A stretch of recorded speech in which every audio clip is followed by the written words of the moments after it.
अस्सलामुअलैकुम viewers and welcome. Gold को अगर हम मंथली बेस पे देखें तो ये जो टारगेट 2400 का था, मार्केट आलमोस्ट उसे अचीव करने के बाद वहाँ से थोड़ी टॉप आउट होती हुई, और वैसे ट्रेंड तो बुल ही है। ये दरमियान में थोड़ी बहुत करेक्शन है, अदरवाइज ट्रेंड बुल ही है। मंथली बेस पे हम देखते हैं तो नए हाइस लग रहे हैं ये सिंस 2001 जो डाटा अवेलेबल है।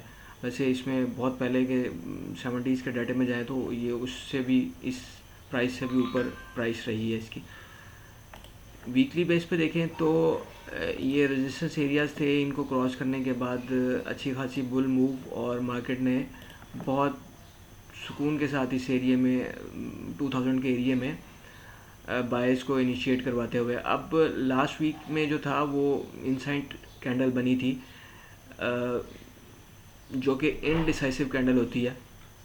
बुल्स एंड बियर्स जो हैं वो एक जगह पे खड़े होके ट्रेड हो रही होती है, और फिर जब लो या हाई ब्रेक होता है नेक्स्ट वर्किंग डे में या नेक्स्ट वर्किंग वीक में, तो फिर वो डिसाइड होता है कि प्राइस जो है वो बुल साइड पे जाने का पोटेंशियल रखती है या डाउन साइड पे जाने का। तो डेली बेस पे देखें तो ये एक लॉन्ग पिन बार है 12 अप्रैल को, और उसके बाद रिजेक्शन, इसकी रिजेक्शन यानी वोल्टिलिटी तो बहुत हाई है, लेकिन ये रिजेक्शन का मतलब है कि प्राइस वापस टॉप तक तो नहीं जा सकी, लेकिन टॉप को थोड़ा शॉर्ट किया कि जो लोग बाय में फंस गए थे वो अगर निकलना चाहें तो निकल सकते हैं, यानी उसके हाई के थोड़ा करीब जाके मार्केट ने है जो वो टॉप आउट किया। और ये तो कैश था। अब फ्यूचर को अगर देखें, चूँकि बहुत सारे प्लेटफॉर्म्स पे फ्यूचर ट्रेड हो रहा होता है, तो फ्यूचर में भी प्राइस ने वही सीन के टॉप के करीब जाके ट्रेंड बुल ही है। ये दरमियान में भी करेक्शन आ रही है कि और इस वक्त प्राइस जो है वो 9 डेज हो गए हैं जब से इसने टॉप लगाया है। 12 अप्रैल को टॉप लगा था, और अब वहाँ से अब 9 वर्किंग डेज हो गए हुए हैं कि जहाँ से अब टॉप लगा। अच्छा, अगर छोटे टाइम फ्रेम्स में जब हम आते जाएंगे तो ट्रेड करना और स्टॉप लॉस के साथ उसे मैनेज करना भी आसान होता जाता है कि प्राइस जो है वो कैसे सपोर्ट और रेजिस्टेंस को ऑनर करती है। ये सप्लाई एरिया और ये विक ऊपर, तो देखें 2423 के एरिया से कैसे जो सप्लाई एरिया था वहाँ से मार्केट ने कैसे एक अच्छी बहुत ट्रेड दी, जो कि नीचे डाइवर्जेंस भी उसको सपोर्ट कर रही थी, आरएसआई की डाइवर्जेंस उसको सपोर्ट कर रही थी।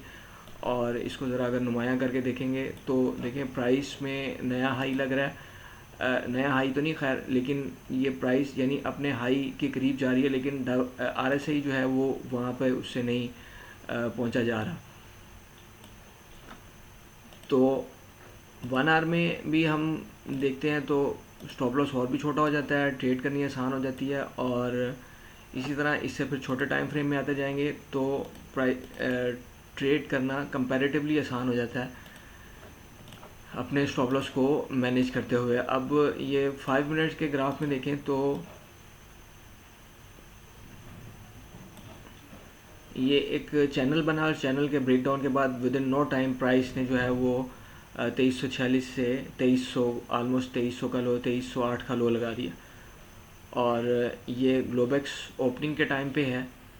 तो इस तरह से बड़े टाइम फ्रेम में बड़े टाइम फ्रेम से छोटे टाइम फ्रेम में आते आते जो है वो ट्रेड्स भी अच्छी मिल जाती हैं, और स्टॉप लॉस भी मुनासिब मैनेज हो जाता है। ट्रेंड बुल है, सपोर्ट इसकी अभी नेक्स्ट जो है वो ये सपोर्ट एरिया बन सकता है मुमकिन तौर पे 2286 का।